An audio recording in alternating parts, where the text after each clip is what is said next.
તો આપણે આવી ગયા છીએ બેટ દ્વારકાના સુદર્શન બ્રિજ ઉપર. અત્યારે આપણે ઊભા છીએ. આ સાઈડ દરિયો છે વિશાળ ને આ જો જોરદાર બ્રિજ. અને બેટ દ્વારકાની તમને વાત કરું તો આ કૃષ્ણ ભગવાનનું નિવાસસ્થાન કહેવામાં આવે છે. આ એ જ પવિત્ર ભૂમિ છે જ્યાં ભગવાન શ્રી કૃષ્ણ તેમના બાળ સખા સુદામાને મળ્યા હતા. ગરીબ સુદામા પોતાના મિત્ર માટે ભેટમાં થોડા પૌવા અને ચોખા લાવ્યા હતા, જે ખાઈને ભગવાને તેમને ત્રણેય લોકોની સંપત્તિ આપી દીધી હતી.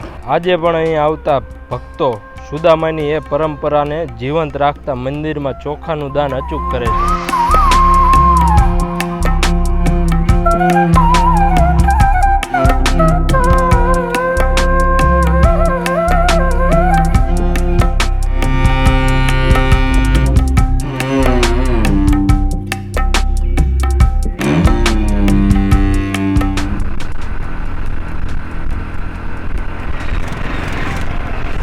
બેટ દ્વારકા દ્વારકાધીશના તો દર્શન કરાયા તમને, પણ આ જગ્યા જે હું લાવ્યો છું એ જગ્યાએ મોસ્ટ ઓફ લોકો ઓછા આવતા હોય છે, કારણ કે અહીંયા ગાડી તો આવવા નથી દેતા, બાઇક અથવા તમારે રિક્ષામાં જવું પડે.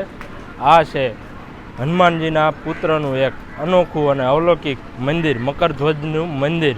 તમને કદાચ આશ્ચર્ય થશે કે બાળ બ્રહ્મચારી હનુમાનજીને પણ પુત્ર હતો. તો રામાયણની કથા અનુસાર જ્યારે હનુમાનજી લંકા દહન કરીને પાછા ફરી રહ્યા હતા ત્યારે પ્રચંડ ગરમીના કારણે તેમના પરસેવાનું એક ટીપું સમુદ્રમાં પડ્યું હતું. આ ટીપાએ એક માછલીએ ગળી લીધું. આ જ માછલીના ગર્ભમાં એક અત્યંત શક્તિશાળી બાળકનો જન્મ થયો, જેનું નામ પડ્યું મકરધ્વજ. આગળ જતાં આ મકરધ્વજ પાતાળ લોકના રાજા અહિરાવણના દ્વારપાળ બન્યા. જ્યારે અહિરાવણ છળ કપટથી શ્રી રામ અને લક્ષ્મણજીનું અપહરણ કરી તેમને પાતાળ લોક લઈ ગયા, ત્યારે ભગવાનને બચાવવા માટે હનુમાનજી પાતાળ લોક પહોંચ્યા. ત્યાં પાતાળના દ્વાર પર જ તેમનો સામનો પોતાના જ પુત્ર મકરધ્વજ સાથે થયો હતો. બેટ દ્વારકાના મંદિરમાં પિતા અને પુત્ર બંનેની મૂર્તિ એક સાથે બિરાજમાન છે.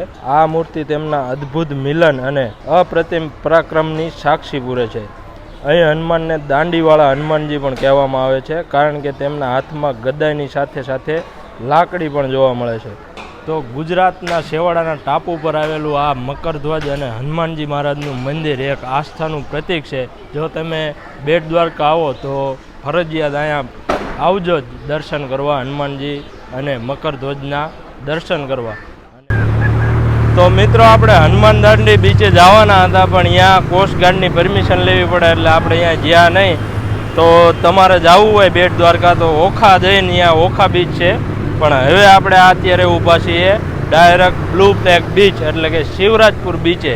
તો તમે અહીંનું પબ્લિક જોવો, પબ્લિક ગાંડું થયું છે આજ કે આટલું ટ્રાફિક હોય એ ખબર નહીં, પણ મોજાય બહુ જોરદાર આવે છે. અને બધી રાઈડું મોસ્ટ ઓફ બંધ છે અત્યારે, કારણ કે આ પાળાથી બહુ આઘું છે પાણી, એટલે કદાચ ભરતીના કારણે બધું બંધ હશે આપણે રાઈડ ને એ બધું. એટલે હવે અહીંથી તમને આ દેખાડું અહીંના થોડાક નજારા.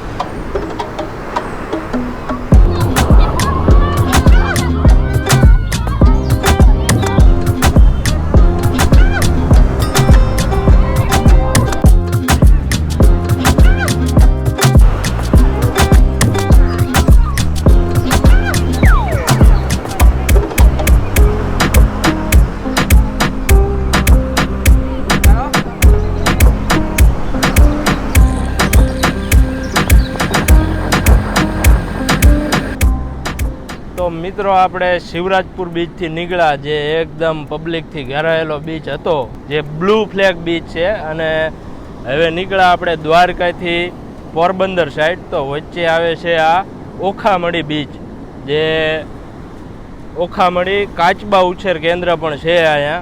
એકદમ શાંત બીચ છે અને જોરદાર મોજા આવે છે, અને અહીંયા ફોટોગ્રાફી કરાય એવું છે જોરદાર.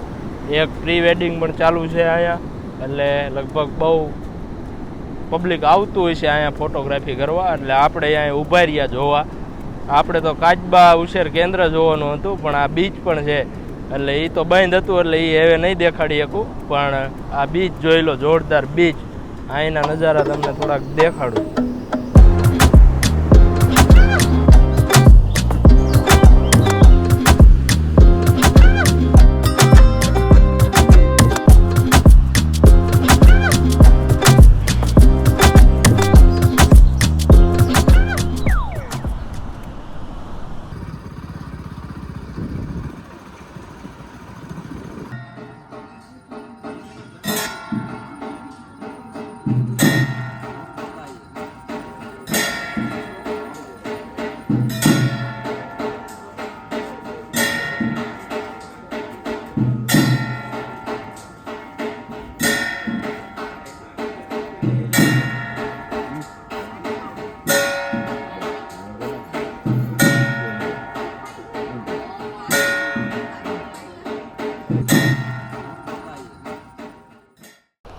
તો આપણે ઓખામટી બીચથી હરસિદ્ધિ માતાના મંદિરે પહોંચી ગયા અને આ છે હરસિદ્ધિ બીચ. અત્યારે આપણે અહીંયા પહોંચ્યા ત્યાં સનસેટ થવાનો ટાઈમ હતો. આપણી સિરીઝનો પહેલો સનસેટ દેખાત, પણ માતાજીની આરતી ચાલુ હતી એટલે આરતીના દર્શન કરવા જ રોકાઈ ગયા. આરતી પૂરી થઈને અંધારું થવાનો ટાઈમ છે. આ છે હરસિદ્ધિ બીચ અને સામે હરસિદ્ધિ વન પણ છે આગળ તમે આવો એટલે. હવે અહીંથી હું તમને વિડીયો આપણો આ એપિસોડ પૂરો થાય છે અને બધાને મોકલી દો આપણો આ વિડીયો, એટલે આપણી સિરીઝ ચાલુ ને ચાલુ રહે.